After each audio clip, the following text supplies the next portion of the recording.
அடுத்து இயேசு கிறிஸ்துவே வந்து இடையில 3 வருஷம் காணா போனதா சொல்கிறாங்க. அப்போ வந்து அவர் இமயமலை வந்தார், சென்னை வந்தார். அப்போதே வந்து திருவள்ளுவரை சந்தித்து மதம் மாற்றி இது பண்ணாரா, ஞானஸ்தானம் வாங்கினனால இயேசுவோட அருளாலத்தே திருக்குறள்னு சொல்கிறாங்களா, ஆதாரப்பூர்வமாக சொல்கிறாங்க. சரி, அதான் வந்து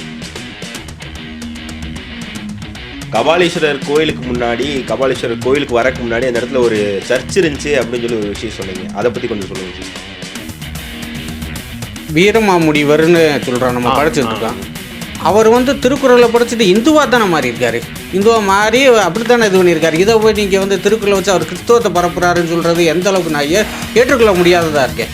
இவர் தாங்க பிரச்சனையே.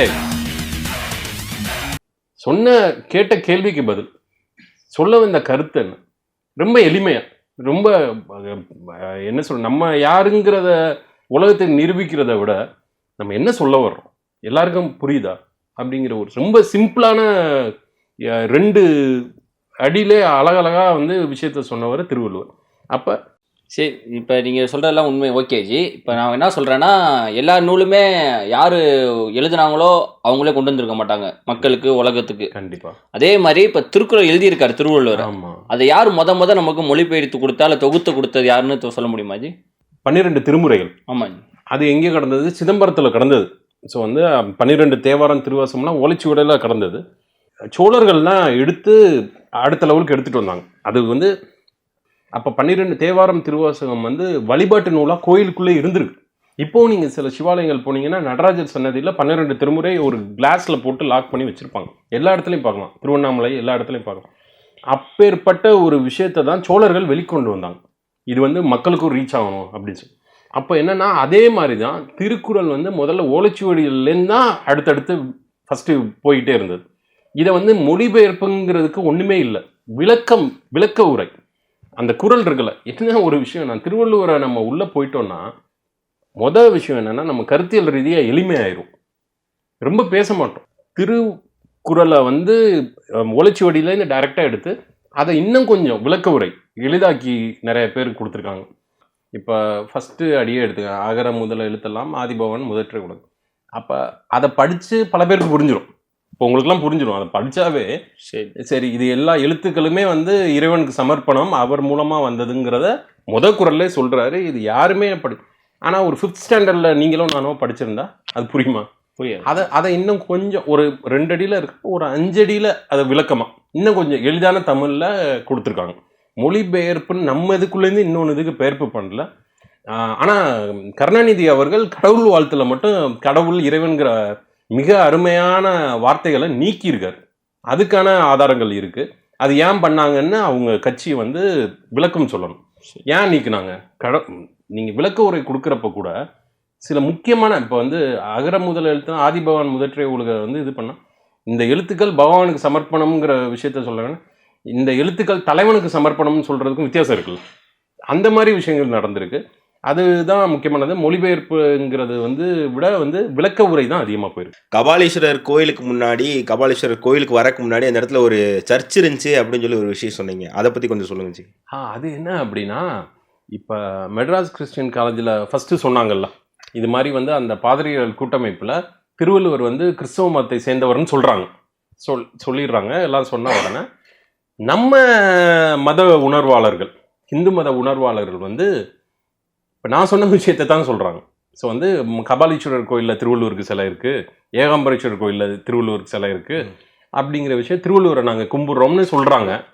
அதுக்கு அவங்க என்ன சொன்னாங்கன்னா, அதுவே வந்து ஆங்கிலேய கிறிஸ்தவ மத வழிபாட்டு தலம் தான், நீங்கள் வந்து அதை மாற்றிட்டீங்கன்னு அவங்க சொல்லிட்டாங்க. இவங்க என்னென்னா இதுக்கு மேலே இவங்கள்ட்ட என்ன பேசிக்கிட்டு, நான் என்ன சொல்கிறேன்னா, நீங்கள் வந்து முயலுக்கு 4 கால்னு சொல்கிறீங்க, நான் முயலுக்கு 1 காலுங்கிறேன். நீங்கள் என்னோட பேசுவீங்களா? நீங்கள் போயிடுவீங்க. இவனோட பேசி என்னடா போகுது, இவன் என்னமோ சொல்லிக்கிட்டு இருக்கான், உளறிக்கிட்டு இருக்கான்னு போயிடுவீங்கல்ல. அதை தான் நம்ம உணர்வாளர்கள் போயிட்டாங்க. அதுதான் நம்ம பண்ண தப்புன்னு நான் பார்க்குறேன். இப்போ அவன் வந்து இதெல்லாம் பேசலை, அவன் தெளிவாக தான் பேசுகிறான். அவன் என்னன்னா பொய்யே அவ்வளோ ஸ்ட்ராங்காக பேசுகிறப்ப இவங்க வரமாட்டாங்க. இப்போ நம்ம ரொம்ப பொய்யை ஸ்ட்ராங்காக எடுத்து பண்ணுறப்ப வந்து எதிர்ப்பாளர்கள் வரமாட்டாங்க, நம்மளை நிராகரிப்பாங்கங்கிறது தான் அவனோட ஸ்ட்ரென்த்து. அதை விட்டு நம்ம விலகி இருக்கக்கூடாது. அப்புறம் இன்னொரு விஷயம், கொஞ்ச நாளைக்கு முன்னாடி செய்திகள்லாம் பார்த்துட்டு இருக்கும்போது ஒரு விஷயம் பார்த்தேன். வாட்டிக்கனில் இருக்கிற இதில் வந்துட்டு ஒரு சில அறைகள் வந்து இன்னும் திறக்காமல் இருக்குது, அதில் வந்துட்டு திருக்குறளுக்கு உண்டான ஆதாரம் இருக்கலாம். கொஸ்டினாக தான் கேட்குறேன் இந்த விஷயத்த. திருக்குறளுக்கு உண்டான ஆதாரம் இருக்கலாம், திருக்குறள் வந்து கிறிஸ்துவத்தை சார்ந்ததாக இருக்கலாம், அப்படிங்கிறதுக்கு உண்டான ஆதாரம் இருக்கலாம் அப்படின்னு சொல்லிட்டு ஒரு வாய்மொழியாக ஒரு ஒரு விஷயம் வந்து கேட்டேன் நான். அதை பற்றி கொஞ்சம் சொல்லுங்க ஜி. நான் என்ன சொல்கிறேன்னா, ஒரு விஷயம் நான் இட்டாலிக்கு போனதில்லை, இன்னொரு விஷயம் அதுக்கான விஷயங்கள் நான் பார்க்கல. அப்போ எனக்கு தெரியாத விஷயத்துக்குள்ளே நான் கருத்து சொல்ல முடியாது. நான் தெரிஞ்சது போனதெல்லாம் ஏகாம்பரேஸ்வர், மயிலாப்பூர் காம்ப்ளெக்ஸ், இதுக்குள்ளே தான் என்னோட ஆராய்ச்சி. இப்போ சென்ட் தாமஸ் இருக்காரு, அவர் வந்து சென்னை வந்தப்ப அவர் கூடதே வந்து ஞானஸ்நானம் வந்து திருவள்ளுவர் வாங்கியிருக்காருன்னு ஊரே சொல்கிறாங்க. பெரிய பிஹெச்டி பண்ணவங்க சொல்கிறாங்க, டாக்குமெண்ட்ரி இது பண்ணவங்க சொல்கிறாங்க. அடுத்து இயேசு கிறிஸ்துவே வந்து இடையில 3 வருஷம் காணா போனதாக சொல்கிறாங்க. அப்போ வந்து அவர் இமயமலை வந்தார், சென்னை வந்தார். அப்போதே வந்து திருவள்ளுவரை சந்தித்து மதம் மாற்றி இது பண்ணாரா, ஞானஸ்தானம் வாங்கினனால இயேசுவோட அருளாலத்தே திருக்குறள்னு சொல்கிறாங்களே, ஆதாரப்பூர்வமாக சொல்கிறாங்களே. சரி, அதான் வந்து ஆங்கிலேய கிறிஸ்தவ மதம் பிறந்தது எப்போ, திருவள்ளுவர் பிறந்த காலம் எப்போன்னு முதல்ல பார்க்கணும். இல்லை, நீங்கள் 16ஆம் நூற்றாண்டுதே சொல்கிறீங்க. கபாலீஸ்வரர் கோயில் கட்டினது அவர் பிறந்தது வந்து 300 BC. இவங்க ஆங்கிலேய கிறிஸ்தவ மதம்லாம் பிறக்கிறதுக்கு முன்னாடியே ரொம்ப நம்ம வந்து நான் இந்த அது திரும்ப திரும்ப கல் தோன்றி மண் தோன்ற காலத்தை இதை திரும்ப சொல்ல தேவையில்லை. நம்ம பூர்வக்குடி, நம்ம வந்து பூர்வக்குடியிலையும் எப்படின்னா, நம்ம வந்து கலாச்சாரம், பண்பாடு, கல்வி, இலக்கியத்தில் ரொம்ப ஹையில் இருந்தோம். இவங்களோட கம்பேர் பண்ணுற அளவுக்கு நம்ம இல்லை. இவங்க வந்து இவங்களோட மதம் ஆரம்பமும் நம்மளோட ஆரம்பத்தும் பார்த்தீங்கன்னா பெரிய கேப்பு, ரொம்ப ரொம்ப பெரிய கேப்பு. நீங்கள் கேட்ட கேள்விக்கு ரொம்ப சிம்பிளாக சொல்லணும்னு நான் நினைக்கிறேன். அது முற்றிலும் போய். ஒரு விஷயம் என்னென்னா, திருவள்ளுவர் வாழ்ந்த காலம் வேறு, இவங்க மதம் உருவான, நீங்கள் அதுக்கு பார்த்தீங்கன்னா இந்த தசாவதாரம்னு ஒரு படம், கரெக்டாக தானே சொல்கிறேன், இந்த கமலோட படம் நீங்கள் பார்த்தீங்கன்னா, அதில் பார்த்தீங்கன்னா ஃபஸ்ட்டு 5 மினிட்ஸ் தான் படமே. அது நம்ம மிஸ் பண்ணோம்னு வச்சுக்கிறோங்க, அந்த படமே நம்மளுக்கு புரியாது. நீங்கள் அதை சொல்லியிருந்தார், நீங்கள் 5 மினிட்ஸ் மட்டும் நீங்கள் பார்க்காம போயிடாதீங்க, இன்டர்வல் கூட பிரேக் எடுங்க, ஆனால் அந்த ஃபஸ்ட்டு 5 மினிட்ஸை விட்டுறாதீங்க. இப்போ அதில் வந்து கோயில் கோபுரத்துலேருந்து மேலே கேமரா அப்படியும் கீழே வரும். அப்போ அவர் சொல்கிற விஷயங்கள் பார்த்தீங்க அப்படின்னா, ஆங்கிலேய கிறிஸ்தவ மரமும் அரேபிய மதமும் வர்றதுக்கு பல ஆயிரம் நூற்றாண்டு முன்னாடி அவர் சொல்லுவார், சைவமும் வைணவமும் சண்டை போட்டுக்கிட்டு இருந்தாங்க அந்த காலகட்டத்தில். அவர் சொல்கிற விஷயம் அது அப்போல்லாம் நான் இப்போ ஸ்கூல்லே எங்கேயோ படிச்சுட்டு இருக்கப்ப அப்போதான் எனக்கே தெரியும், ஓ என்னடா நம்ம இப்போ எல்லாமே வந்து இவன் இங்கே பீட்டருங்கிறான், இவன் ஒரு அரேபிய பேர் வச்சுருக்கான், ஆங்கில பேர். இப்போ நம்ம வீடை சுற்றி பார்த்தா கிறிஸ்டோபர் கொலம்பஸ், மைக்கேல் ஜாக்சன் எல்லாம் ஆங்கில பேர்கள். இப்போ நம்ம அந்த படம்லாம் பார்க்கலைன்னா நம்ம என்ன நினைப்போம், ஓ எல்லாரும் ஒன்றா தான் ஃபார்ம் ஆகிருப்போமோ, எல்லாரும் வந்து ஒரே காலத்துக்கட்டத்தை தான் உருவாகிருப்போம். அப்போ அவர் சொன்ன விஷயம் நல்ல விஷயம். அப்போ அந்த காலத்தில் பல ஆயிரம் நூற்றாண்டு முன்னாடி இருந்தது ஹிந்து மதத்தில் 2 பிரிவுகள், சைவம், வைணவம். இது 2க்கு மட்டும்தான் பிரச்சனை ஓடிக்கிட்டு இருந்தது.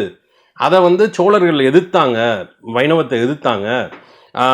வந்து குலோத்துங்க சோழன் வந்து சிவ வழிபாட்டு மட்டும்தான் பண்ணணுங்கிற விஷயங்களை உள்ளே கொண்டு வந்தார். அதில் அந்த படமே தானே, அந்த படம் திருப்பி திருப்பி பார்த்தீங்க.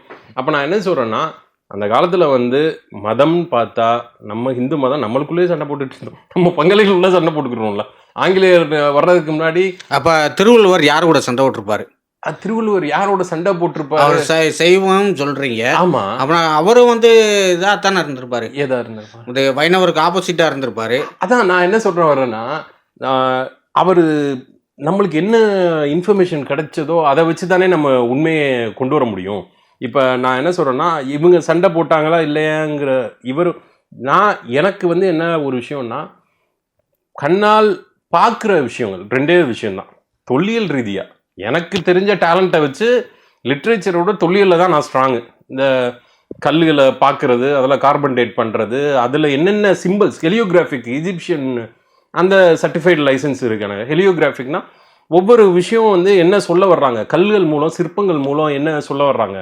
இப்போ நம்ம ஒரு விஷயம் போய் டீகோட் பண்ணணும்ல, இவன் என்னமோ கோயில் கட்டி வச்சுருக்கான், நம்ம போயிட்டு வர்றோங்கன்னா அதில் என்ன சிம்பிள்ஸு, அதை என்ன டீகோட் பண்ணி அதில் என்ன மெசேஜ், அப்படிங்கிற ஒரு டீகோடிங். நீங்கள் சொன்ன விஷயத்துக்கு என்னென்னா, தொல்லியல் ரீதியாக இதை சொல்கிறதுக்கான ஒரு விஷயந்தான் அப்படிங்கிறத நான் பார்க்குறேன். வீரமாமுனிவர்னு சொல்கிறோம், நம்ம படிச்சுட்டு இருக்கோம். அவர் வந்து திருக்குறளை படிச்சுட்டு இந்துவா தானே மாறி இருக்காரு, இந்துவா மாறி அப்படித்தானே இது பண்ணியிருக்காரு. இதை போய் நீங்கள் வந்து திருக்குறளை வச்சு அவர் கிறிஸ்தவத்தை பரப்புறாருன்னு சொல்கிறது எந்த அளவுக்கு நான் ஏற்றுக்கொள்ள முடியாததா இருக்கேன். இவர் தாங்க பிரச்சனையே.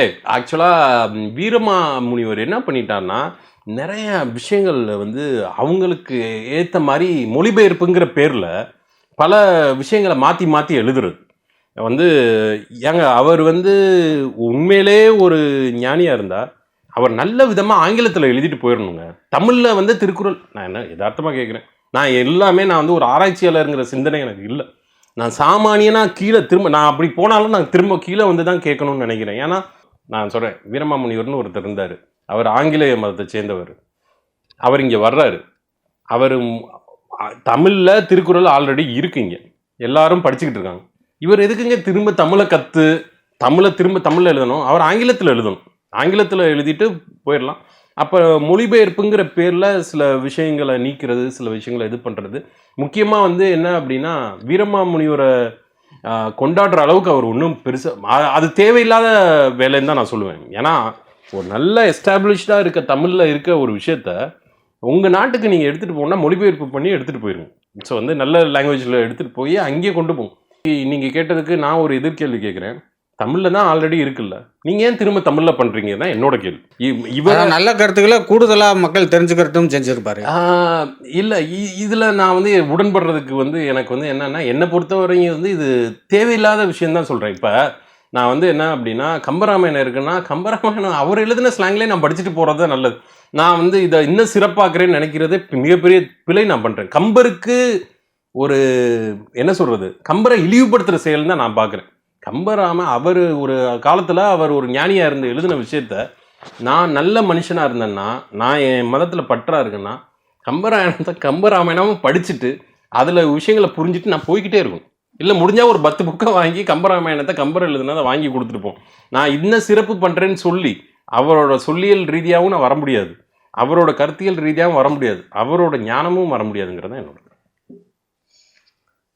இப்போ பொதுவாகவே இப்போ பள்ளிக்கூடங்கள் எல்லாம் முதல்ல நான் படிக்கிற இருந்த காலத்துலாம் திருவள்ளுவர் வந்து காவி உடை தான் உடுத்திருந்தாரு. ஓ அப்படியா, நீங்க பாத்தீங்களா? ஓகே, அதாவது நான் பார்த்தேன்னா, நான் சொல்ற படிக்கிற புத்தகங்கள்ல திருவள்ளுவர் காவி உடையில இருந்தாரு. இப்ப தற்போதைய சூழல்ல பள்ளிக்கூடங்கள்ல படிக்கிற மாணவர்கள் புத்தகத்துல திருவள்ளுவர் வந்து வெள்ளை உடையோடு இருக்காரு. நெத்தியில திருநீர் குங்குமம் போட்டெல்லாம் இல்லாம இருக்காரு. அதை நீங்க எப்படி பாக்குறீங்க? நீங்க சொன்னீங்கன்னா ரொம்ப மிக அறிவுபூர்வமான கேள்வின்னு தான் நான் அதை பார்ப்பேன். இது என்னன்னா,